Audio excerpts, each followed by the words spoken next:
Madame, Monsieur, bonsoir et bienvenue. Fréquence 2, à 31 ans ce vendredi, la radio célèbre un an de plus en mettant en avant des programmes toujours plus proches des populations et singulièrement des jeunes. La commémoration de cet anniversaire s'est tenue ce matin au studio Paul Amewe, au siège de la radio. À cette célébration, plusieurs artistes, nouvelles et anciennes générations confondues, ont marqué leur présence à travers des prestations. Des auditeurs ont aussi été associés à la célébration. Le reportage d'Abdulaziz Guira est à voir à 19h30.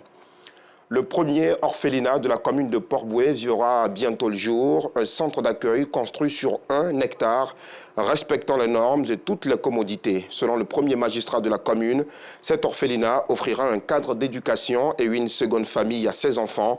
La cérémonie de pose de la première pierre s'est tenue ce vendredi 11 novembre à Port-Bouët. Nous en reparlerons ce soir. En sport, la première édition du championnat scolaire africain est lancée depuis ce matin.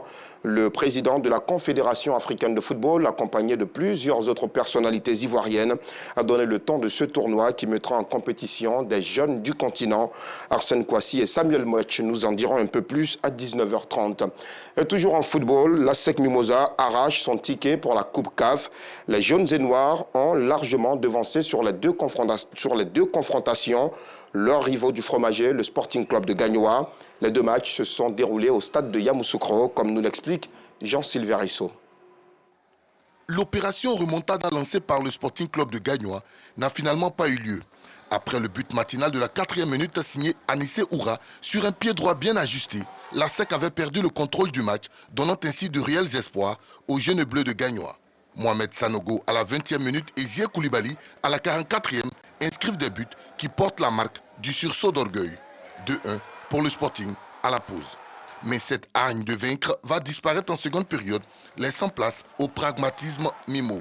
Pas comme Zouzoua, réduit d'abord le score à la 63e minute avant que Aka et Sis Baudelaire ne mettent fin au rêve du Sporting à la 74e minute sur pénalty.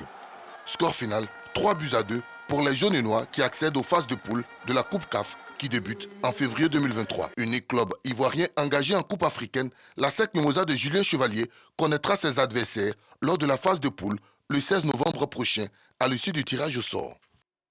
Et nous souhaitons une très bonne chance à l'ASEC Mimosa qui représentera, nous l'espérons, valablement notre belle nation, la Côte d'Ivoire. En bref, l'Union européenne prévoit de mettre sur pied une mission de partenariat militaire pour aider à renforcer les forces armées du Niger qui combattent les djihadistes. Cette mission devait être constituée début 2023 selon un responsable européen. En République démocratique du Congo, des détonations d'armes lourdes ont été entendues aujourd'hui dans le territoire de Rutshuru, dans l'est du pays. Selon des sources locales, l'armée vise avec l'artillerie des positions tenues par les rebelles du M23. Ces bombardements interviennent 3 jours après des frappes aériennes menées par 2 avions de chasse et 2 hélicoptères de combat de l'armée congolaise contre des positions rebelles. Voilà, c'est tout pour ce bref tour de l'actualité. Soyez des nôtres à 19h30 pour n'absolument rien manquer.